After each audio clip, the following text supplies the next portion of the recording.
Your story begins in the countryside, where you grew up among the common folk. From a young age, you've had a knack for making people laugh. Whether it was through quick-witted remarks, mimicry of the local baron, or daring stunts at village festivals, your talent for entertainment didn't go unnoticed.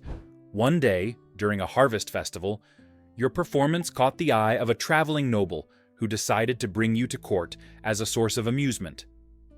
While most jesters were recruited from within the royal court and its noble families, you're a rare case. A commoner who earned their way into court life through sheer talent. Arriving at court was like stepping into another world. You quickly learned that being a jester wasn't just about being funny. Nobles loved a good laugh, but they also valued wit and insight. To succeed, you had to master the art of satire and wordplay.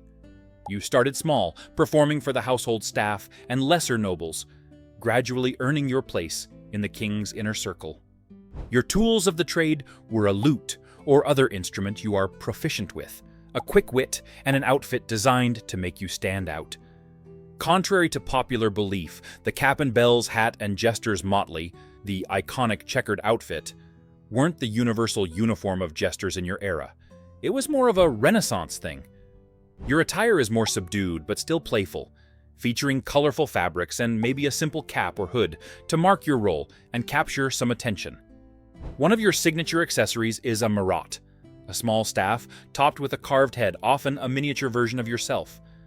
The morat isn't just for show. It serves as a prop during performances, which you often use as a shaming tool, bashing or imitating the person you are mocking. You might also use it to mimic conversations, emphasize punchlines, or even as a satirical representation of authority. The morat is a versatile tool you use often to drive points across, and is as much a part of your identity as your wit and charm. As the court jester, your role quickly grew in scope and importance. What began as simple performances soon evolved into a unique position of influence and trust. The king, surrounded by flatterers, appreciated your rare gift, delivering unvarnished truths wrapped in clever humor. Your performances were the highlight of court gatherings. One evening, the nobles grew restless as the banquet delayed, and the mood turned sour. You stepped forward, tapping your marotte with a grin. "My lords and ladies," you proclaimed, "if patience is a virtue, then this hall must be the most virtuous in the kingdom." The room erupted in laughter, the tension dissolving as cups were raised in a toast. From that moment, your ability to turn frustration into festivity became a hallmark of your role. You also became the court's unofficial master of ceremonies, using humor to ease tension and bring levity to stiff occasions. When a particularly self-important ambassador arrived, weighed down by an overly elaborate robe, you stepped forward and proclaimed, "My lords and ladies, let us welcome the only man whose attire can rival the royal treasury." The court burst into laughter, and even the ambassador, after a moment of hesitation, cracked a smile. With moments like these, you transformed potential awkwardness into camaraderie and secured your place as a vital presence in the court. In your day-to-day life, you were considered a jack of all trades, meaning that your days were often full of activities. Mornings were often spent perfecting your craft, refining jokes, rehearsing songs, and practicing acrobatics.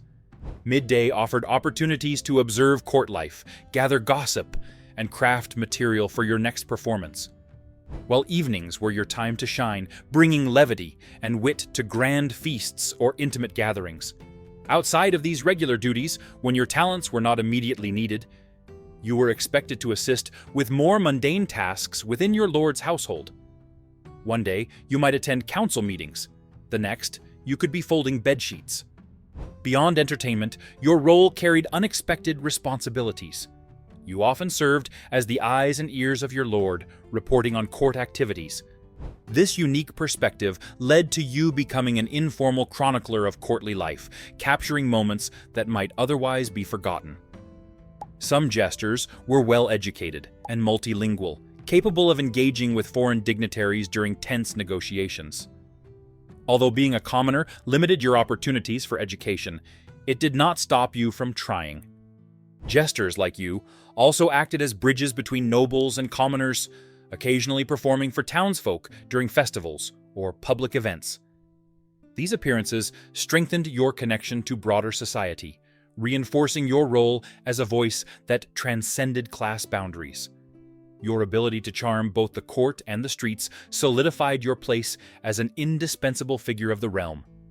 Your duties often extended beyond the safety of the court. You might accompany the king's retinue on military campaigns, providing both entertainment and a calming presence for weary soldiers. Jesters were sometimes entrusted with delivering sensitive messages, even crossing enemy lines, to propose terms or negotiate truces. These missions carried significant risks. A single misstep could endanger your life, yet your unique blend of humor and courage made you particularly suited for such precarious tasks. The dangerous nature of your position was a constant reality. A single ill-timed joke could shift you from favor to disfavor. Rival jesters also brought their own challenges, especially when visiting nobles wanted to showcase their entertainers as a way to appease the king.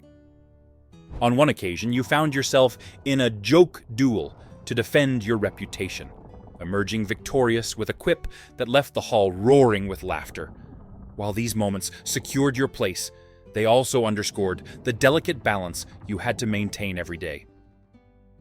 After years of serving the court, the strain of your role began to take its toll. The constant pressure to perform, the need to navigate shifting political dynamics, and the ever-present risk of offending the wrong person wore on you. As professional theater and organized entertainment grew in popularity, the role of the court jester gradually diminished. No longer the central figure of courtly amusement, jesters began to fade into the margins of history. However, you were fortunate. The king, who had come to see you as both confidant and counselor, granted you a small estate in recognition of your years of service. Retiring from court life, you returned to the countryside, where you occasionally entertained at local festivals and passed your skills on to aspiring jesters. You also carried with you the stories of the court, keeping alive the history of an era through your unique lens. Though the golden age of jesters eventually ended, your legacy endured. The humor, insight, and courage you brought to your role influenced future generations of entertainers, leaving a definite mark on the cultural fabric of your time. Thank you very much for watching. If you enjoyed the video, please consider liking and subscribing so I can reach more people. As always, leave suggestions in the comments below. And if you want to see more, you can check out the playlist with more similar content below and on the screen right now. Have a great day, and see you again soon.